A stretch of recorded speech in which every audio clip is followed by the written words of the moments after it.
आमतौर पर देखा जाता है कि कई लोग सांस जैसी गंभीर समस्याओं से घिरे रहते हैं। कई बार ये बीमारी आगे चलकर अस्थमा का रूप ले लेती है। वर्ल्ड हेल्थ ऑर्गेनाइजेशन यानी WHO के मुताबिक अस्थमा एक नॉन कम्युनिकेबल डिजीज है जो बच्चों से लेकर बड़ों तक सबको प्रभावित करती है। यह बीमारी फेफड़ों के छोटे एयरवेज की सूजन और सिकुड़न का कारण बनती है। इससे कई तरह की समस्याएं हो सकती हैं, जैसे अस्थमा वाले मरीज को खांसी, सांस लेने में तकलीफ और सीने में जकड़न जैसी समस्या हो सकती है। इस समस्या की पड़ताल के लिए हम फेलिक्स हॉस्पिटल गए, जहां हमारी मुलाकात डॉक्टर प्रियदर्शी जितेंद्र कुमार से हुई, जहां हमने उनसे अस्थमा के बारे में जानकारी ली। अस्थमा क्या है? अस्थमा एक अपनी जो श्वास की नलियां हैं उनका क्रोनिक इन्फ्लेमेशन है, सूजन है, जिसकी वजह से सांस की नलियां सिकुड़ती चली जाती हैं और जिसकी वजह से मरीज विशेष को सांस लेने में दिक्कत होती है, छातियों में जकड़न का एहसास होता है, सूखी खांसी आती है, वो अच्छी तरह से सो भी नहीं पाता, धारा प्रवाह बोल नहीं पाता, उसकी क्वालिटी ऑफ लाइफ डिस्टर्ब होती है, स्कूल छूटने लगता है, काम छूटने लगता है। इम्पैक्ट ऑफ इलनेस काफ़ी अधिक है क्योंकि लाखों लोग इसके शिकार हैं। यह आनुवंशिक यानी हेरिडिटरी फैमिलियल हो सकता है और वातावरण का भी इसमें काफ़ी रोल है, जिसे हम एनवायरमेंटल एलर्जेंस के रूप में जानते हैं।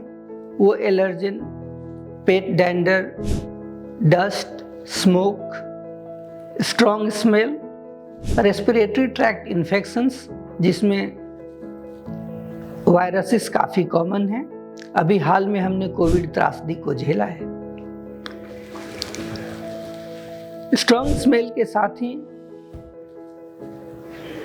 एक्सरसाइज इंड्यूस्ड अस्थमा भी काफ़ी कॉमन है, जिसे हम मरीजों में अक्सर ये कहते पाते हैं कि हमें कुछ भी एक्सरसाइज करने से या जरा सा जोर लगा तो हमें सांस की काफ़ी मुसीबत आती है।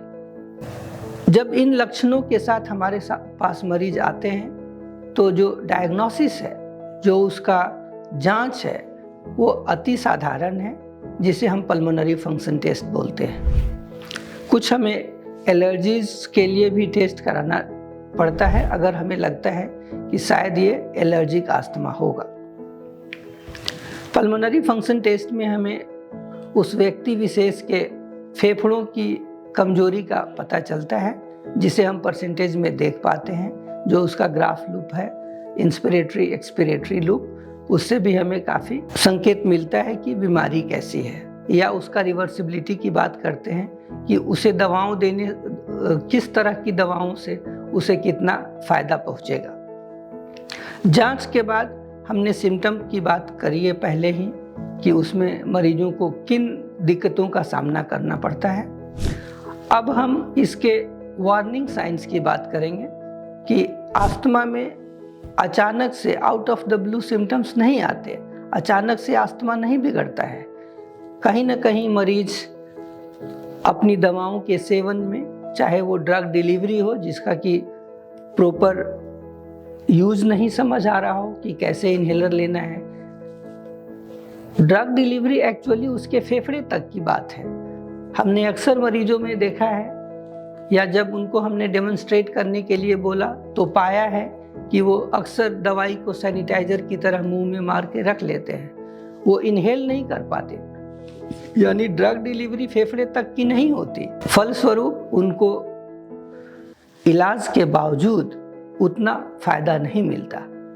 तो इसका ध्यान रखना जरूरी होता है कि मरीज जो दवाओं का सेवन है वो नियमानुसार कर रहा है और दवाई फेफड़े तक पहुंच रही है। डॉक्टर प्रियदर्शी जितेंद्र कुमार से ही हमें अस्थमा के बारे में सटीक जानकारी मिली। साथ ही एक और जरूरी जानकारी देते हुए उन्होंने कहा कि अस्थमा होने पर दवा से ज्यादा इनहेलर अस्थमा को ठीक करने में कारगर होता है। Make inhaled treatment of asthma accessible to all. Message clear है कि अस्थमा के ट्रीटमेंट के रूप में इनहेलर्स सबसे बेस्ट चॉइस में से एक है, क्योंकि इसमें न सिर्फ दवाओं का डोज निम्नतम यानी न्यूनतम होता है, साथ ही इसका एफिकेसी भी सबसे हाईएस्ट है, क्योंकि हम 1:1 ट्रीटमेंट कर पाते हैं। जो हमारा दवा है वो सीधे फेफड़े में जाता है, जो कि उसका टारगेट ऑर्गन है।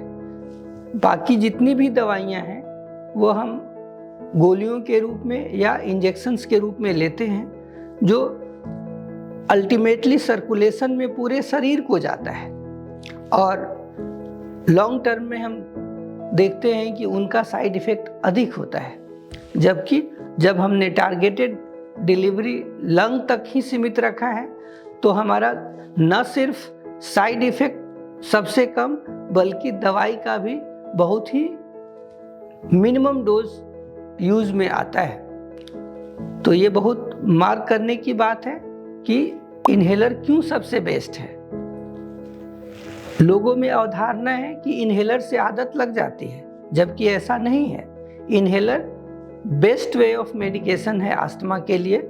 इस तरह का बहुत कम ही बीमारी है जिसमें इतनी समुचित व्यवस्था हो पाई है सदियों में। जो इलाज है उसे 2 पार्ट में समझा जा सकता है।